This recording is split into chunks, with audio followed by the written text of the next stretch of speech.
अस्सलाम वालेकुम, नमस्कार, सत श्री अकाल एंड गुड इवनिंग। मैं हूं आरजू काज़मी और आप देख रहे हैं पॉइंट ऑफ व्यू।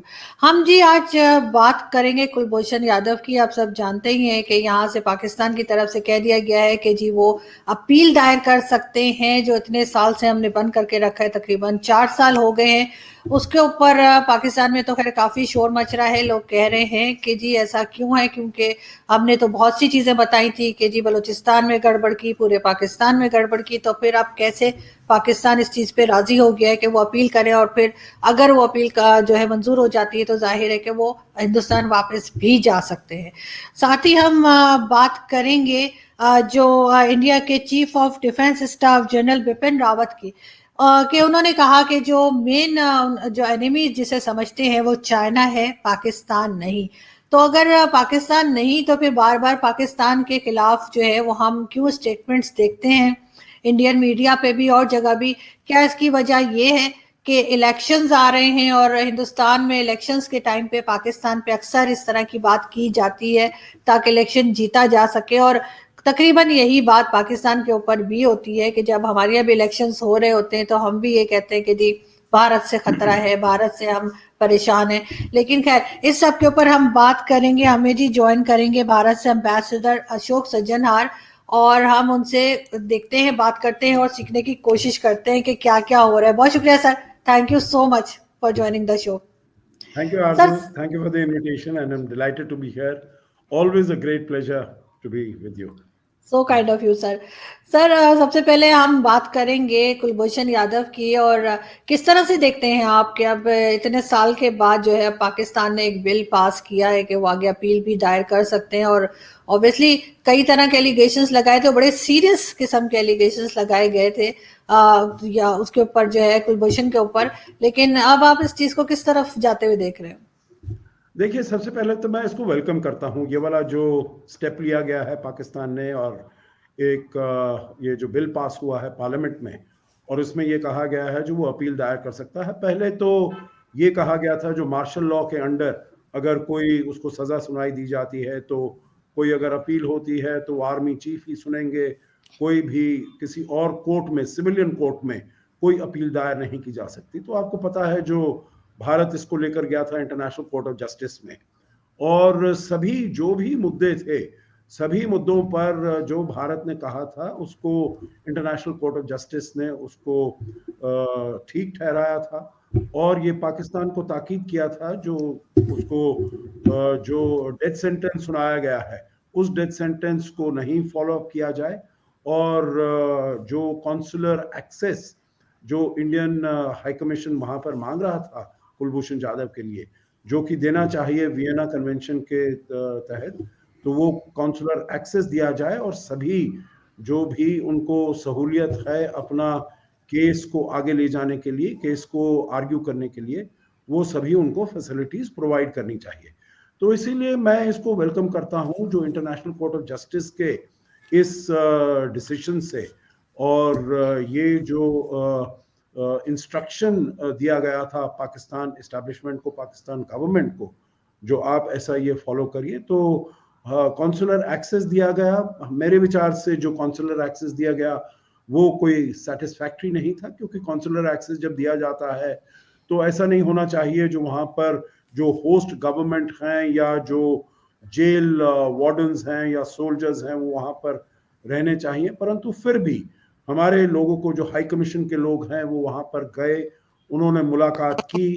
वो 1-to-1 कॉन्वर्सेशन नहीं हो पाया, परंतु फिर भी at least it was one small step in the right direction. फिर उनकी कुलभूषण जाधव की जो पत्नी है और उनकी माता जी हैं, उनको भी वहां पर एक मिलने का मौका दिया गया। परंतु मेरे विचार से आपके जो सब सुनने वाले हैं और देखने वाले हैं, वो उनको पता होगा जो किस प्रकार से उनके साथ व्यवहार किया गया, यहाँ तक कि उनके मंगलसूत्र उतरवाए गए, उनके जो चप्पल थे, पैरों में जूतियां थी, उनके जो हाथ में चूड़ियां थी, वो सब उतरवाई गई।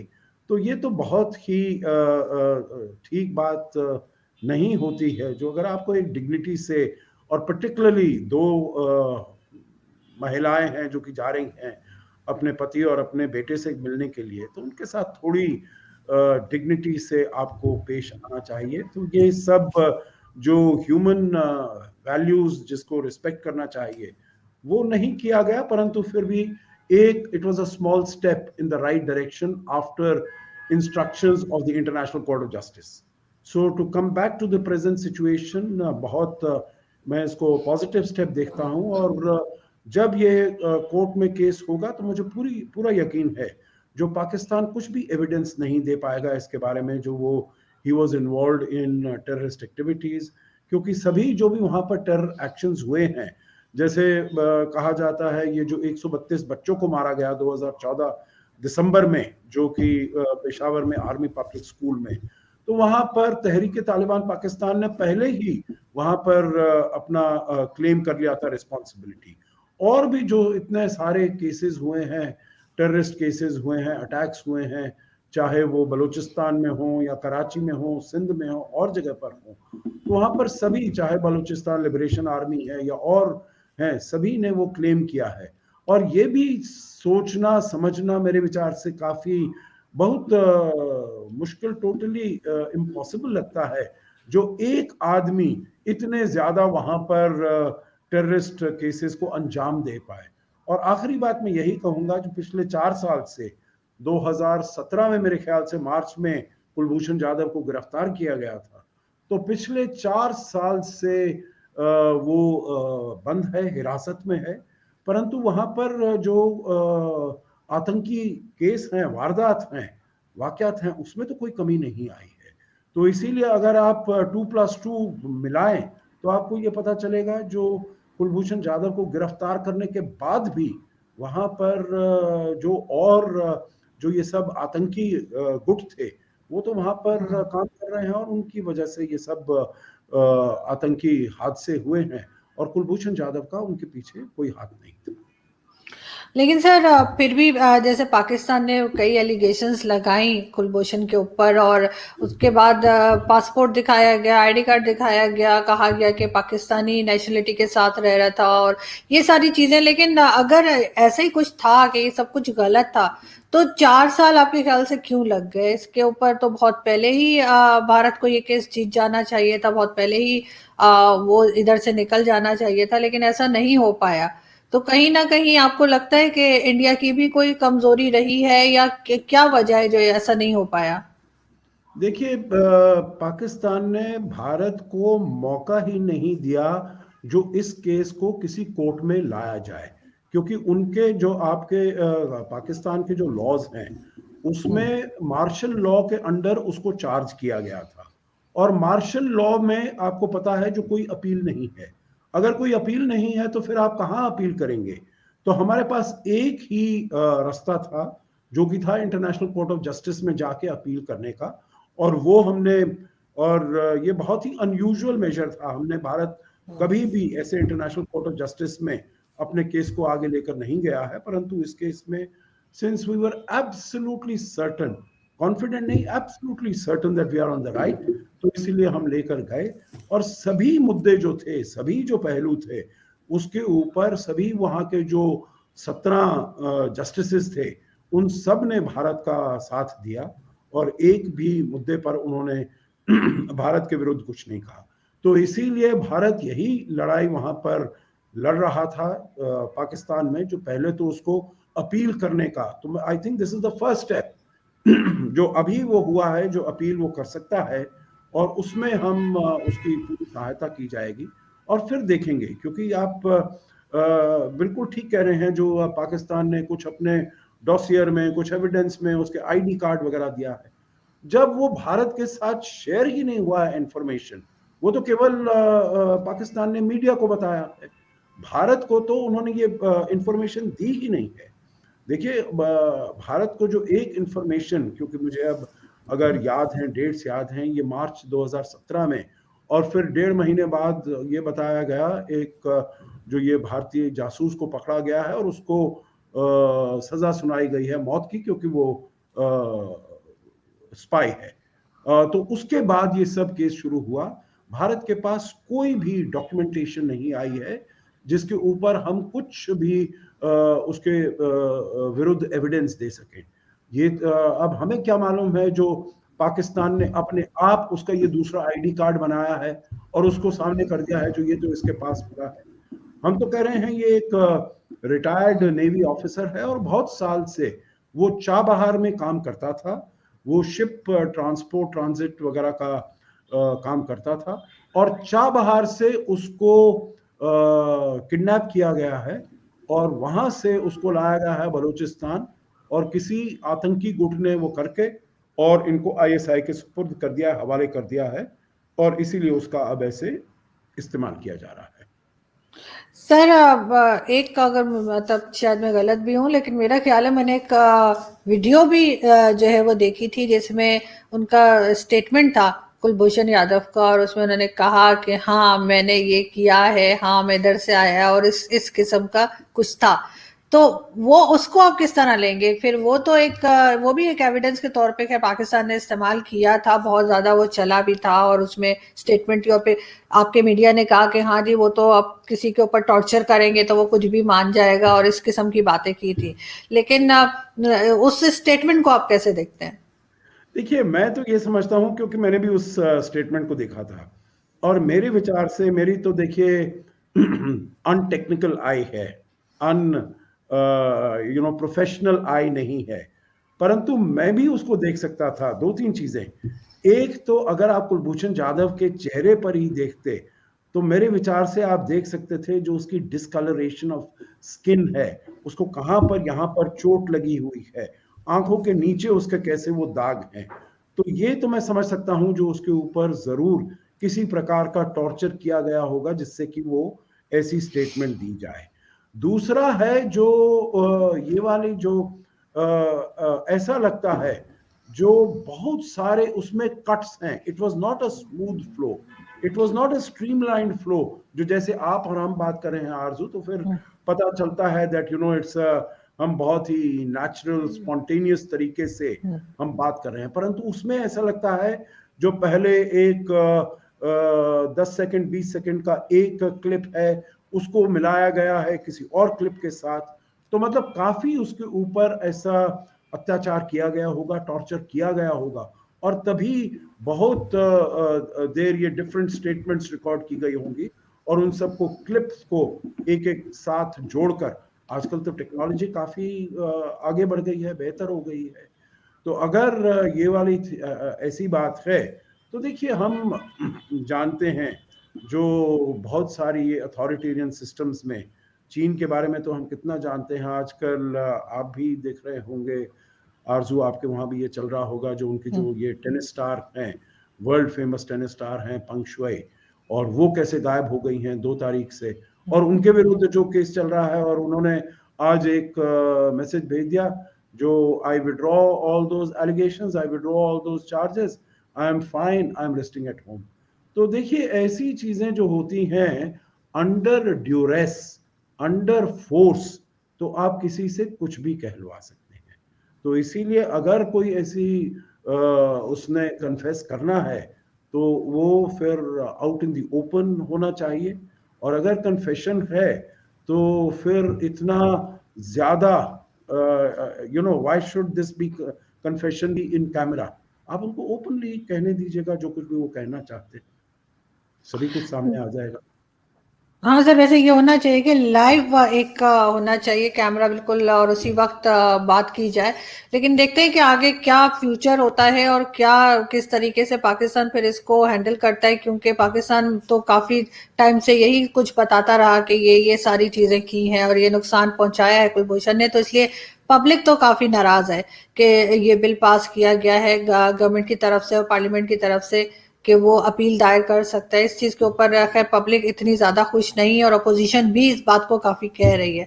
लेकिन सर साथ ही हम अगर आगे बढ़े और हम बात करें बिपिन रावत जी की, और जनरल बिपिन रावत का स्टेटमेंट मेरे सामने मैंने देखा कि उन्होंने कहा कि जी हमारे जो असल दुश्मन है वो चाइना है, पाकिस्तान नहीं।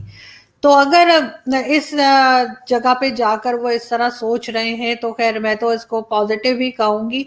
तो क्या समझते हैं आपके, वाकई में चाइना से ज्यादा टेंशन है, पाकिस्तान से नहीं है? और जो भी तैयारी आप लोग करते हैं, चाहे असला खरीद रहे हैं, चाहे मिसाइल बना रहे हैं, चाहे एयर डिफेंस सिस्टम जैसे अभी रिसेंटली भारत ने लिया है, तो रशिया से, तो ये सब कुछ जो है वो चाइना के लिए है, और पाकिस्तान की तरफ आप समझते हैं कि कुछ बेहतरी आ सकती है। लेकिन ज्यादातर देखा यही गया कि जब भी इलेक्शंस होते हैं, किसी भी तरह के इलेक्शंस जो है वो भारत में होते हैं, तो उस वक्त बहुत ज्यादा पाकिस्तान के खिलाफ बात की जाती है। और हमारे यहाँ एक इम्प्रेशन यही है, अब सही है या गलत वो तो मैं नहीं जानती, लेकिन यही इम्प्रेशन है कि जब भी भारत में किसी किस्म के कोई इलेक्शंस हो रहे होते हैं तो उससे पहले पाकिस्तान के खिलाफ काफी बात की जाती है, और उसकी वजह से वोट मिलते हैं। अब इसमें कौन सी क्या कहना चाहिए कि उससे वोट कैसे मिल जाते हैं, लेकिन बहरहाल ये कहा गया है कि जो नरेंद्र मोदी जी हैं, उनकी गवर्नमेंट ने हमेशा इसी तरह से वोट लिए हैं कि जब पाकिस्तान के खिलाफ बोलते हैं इलेक्शन से पहले, और बाद में कहते हैं कि चलो दोस्ती कर लेते हैं। आप कहाँ तक एग्री करेंगे इस बात से? देखिए, मैं तो ये कहूंगा आरजू, अगर हम प्रधानमंत्री मोदी की सरकार को देखें शुरुआत से, तो उन्होंने हमेशा से यही चाहा है जो पाकिस्तान से हमारे रिश्ते, हमारे संबंध अच्छे हों और बेहतर हों। आपको याद होगा 26 मई 2014 को जब उनका इनॉग्रेशन हुआ, स्वेरिंग इन सेरेमनी हुआ, उन्होंने सभी सार्क देशों के, आई एम सॉरी थोड़ा सा, तो उन्होंने सभी सार्क देशों के जो भी थे लीडर्स उनको बुलाया, नवाज शरीफ को भी बुलाया, और वहां पर अच्छी बातचीत हुई, और ये बातचीत हुई जो हम अपने संबंधों को ठीक करना चाहिए, अच्छा करना चाहिए, आगे लेकर जाना चाहिए। और उसके बाद मेरे विचार से जब भी कोई मौका आया, चाहे वो नवाज शरीफ साहब का कोई ऑपरेशन होना था, या फिर कोई हमारे दोनों के बीच में क्रिकेट मैच होना था, तो हमेशा प्रधानमंत्री मोदी ने टेलीफोन उठाकर नवाज शरीफ प्राइम मिनिस्टर साहब से बात की, और उनको अपनी शुभकामनाएं दी। जब ऑपरेशन होना था, उनको जब क्रिकेट होना था, तो तब उनको शुभकामनाएं दी, बेस्ट ऑफ लक, आपकी टीम अच्छा खेले, वगैरह वगैरह। और हर जगह जहां भी मिले, मुझे तो याद है जब वो तस्वीर मेरी आंखों के सामने से नहीं जाती है, 2015 में जब वो उफा बशकोर्तोस्तान में मिले, तब उन्होंने दोनों ने मिलकर ये बात की जो साहब हमको आतंकवाद के विरुद्ध, क्योंकि टेररिज्म दोनों के लिए एक बहुत बड़ा मुद्दा है। और मैं कहूंगा अगर हम अपने सबसे बड़े एनिमी की बात करते हैं, तो जैसे प्रधानमंत्री मोदी ने एक बार ही कहा था, जो ना पाकिस्तान है भारत का दुश्मन, ना भारत है पाकिस्तान का दुश्मन, हमारे दोनों का दुश्मन गरीबी है, और हमारी दोनों का दुश्मन है आतंकवाद है, और दोनों को साथ में मिलकर इन सबसे लड़ाई करनी चाहिए। तो देखिए, जो भी मौका आया, चाहे वहां मिले, चाहे आपको याद होगा COP21 पेरिस में जब मुलाकात हुई, ये तस्वीर सबके उसमें है, जो बिल्कुल ही इनफॉर्मली दोनों बैठे हुए हैं, और तब उन्होंने बात की जो भाई हमारे जो कॉन्वर्सेशन है, कॉम्प्रिहेंसिव बायलैटरल डायलॉग को हम आगे लेकर जाएंगे। आपको याद होगा बड़ी अच्छी तरीके से, जो जब उस समय अजीत डोभाल और डॉक्टर जयशंकर, वो फॉरेन सेक्रेटरी हुआ करते थे, उनकी बैंकॉक में मुलाकात हुई। उसके बाद सुषमा स्वराज आपके यहाँ पर आई 8 दिसंबर 2015 को, ये हार्ट ऑफ एशिया समिट के लिए, मीटिंग के लिए।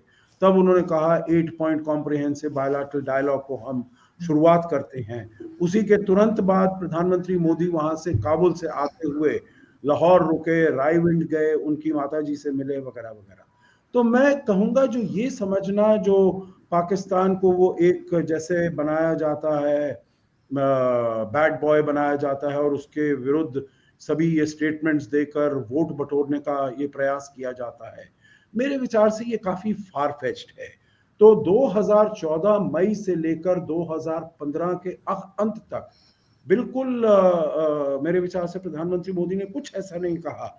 हमेशा उनका यही तरीका था, हाउ टू रीच आउट, और कैसे हम एक बारी फिर अपना कॉम्प्रिहेंसिव बायलैटरल डायलॉग स्टार्ट करें, बातचीत शुरू करें, अपने दोनों में देशों में चैन अमन आए।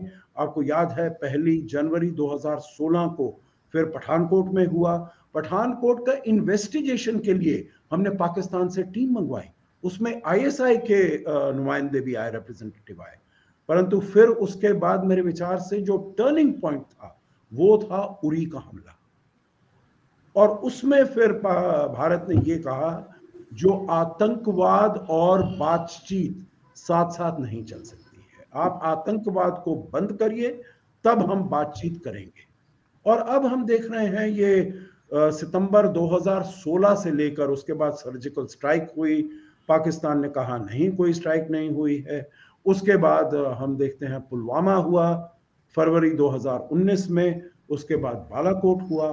तो इसीलिए जब तक वहां से आतंकी हमले चलते रहेंगे तब तक ये जो है हम दोनों देशों के बीच में बातचीत या सुलह या शांति या अमन, उसका आना मेरे विचार से मुश्किल है। तो इसीलिए भारत अपने को तो डिफेंड करता रहेगा। अब हम देख रहे हैं कितने सारे ड्रोन से आते हैं, ड्रोन से ड्रग्स फेंके गए हैं, ड्रोन से वेपन्स फेंके गए हैं, ड्रोन से आर्मामेंट्स फेंके गए हैं।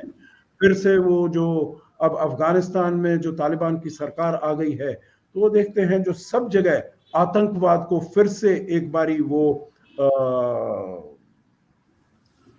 सपोर्ट मिला है, इनकरेजमेंट मिली है, एम्बोल्डन हुए हैं।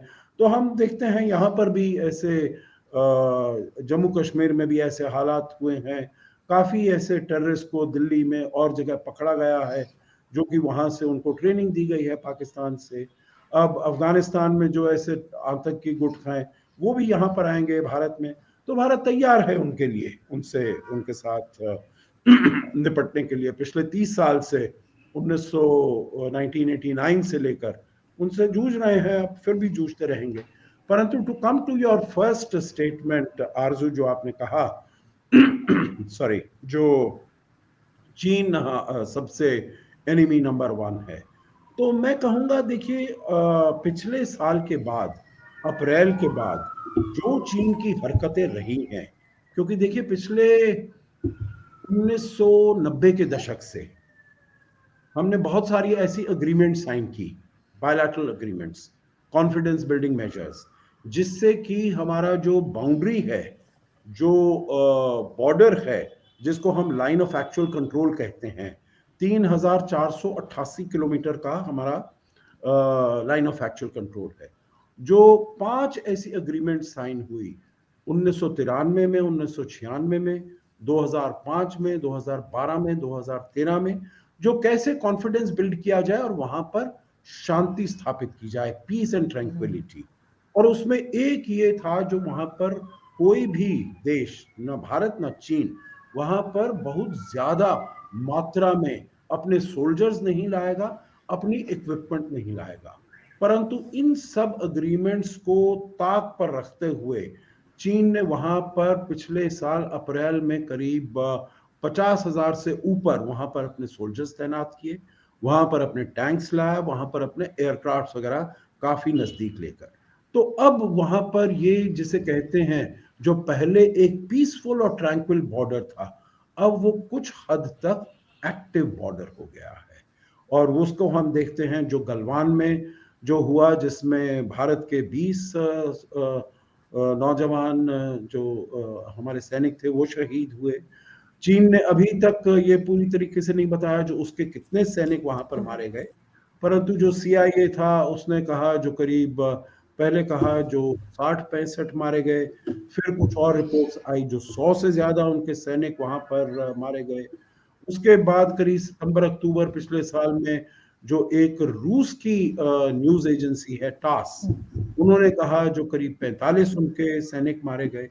तो अभी चीन तो इन ये वाले नंबर्स शेयर नहीं करता है, परंतु ऐसा ही लगता है जो करीब 40 से ऊपर ही उनके सैनिक मारे गए हैं। परंतु फिर भी अब चीन वहां पर अपना इंफ्रास्ट्रक्चर बढ़ा रहा है अपने, और केवल लद्दाख में ही नहीं और जगह भी, चाहे अरुणाचल में हो। अभी हमने देखा है जो 2017 का जो फेस ऑफ हुआ था डोकलाम में भूटान के, वहां पर भी वो आ गया है और काफी आगे बढ़कर वो विलेजेस वहां पर कंस्ट्रक्ट कर रहा है। तो इसीलिए अब जो ज्यादा फोकस है एज अ चैलेंज हमारे लिए, सब बड़ी चुनौती क्या है, वो है चीन की चुनौती है। तो इसीलिए मेरे विचार से जनरल बिपिन रावत ने यही कहा, जो पिछले 1-1.5 साल का अगर हम अपना तजुर्बा देखें तो उसमें चीन ही ज्यादा बड़ा थ्रेट और चुनौती बनकर उभर रहा है। बिल्कुल ठीक। लेकिन सर लास्ट में मैं आपसे ये पूछना चाहूंगी कि जैसे आपने अभी इसी बात में आपने कहा कि उड़ी की बात की, आपने पुलवामा की बात की, पाकिस्तान हमेशा से ये कहता रहा है कि जी गवर्नमेंट या एस्टेब्लिशमेंट ने ऐसा कुछ नहीं किया, और नॉन स्टेट एक्टर्स का नाम लिया गया कि जी कोई नॉन स्टेट एक्टर्स हैं जो इस तरह कर रहे हैं। आप कहाँ तक एग्री करते हैं कि वाकई में इसमें स्टेट का या कहना चाहिए कि गवर्नमेंट का उसका कोई रोल नहीं होता, और नॉन स्टेट एक्टर्स को कैसे कंट्रोल किया जा सकता है? देखिए, दो चीजें हैं इसमें एक तो ये है जो नॉन स्टेट एक्टर्स हैं, ये मेरे विचार से मिसनोमर है, क्योंकि जो भी वहां पर आतंकी गुट हैं जैश मोहम्मद है, लश्कर तैयबा है, ये सबको मालूम है जो ये कि वहाँ की आईएसआई पाकिस्तान आर्मी की पैदाइश है।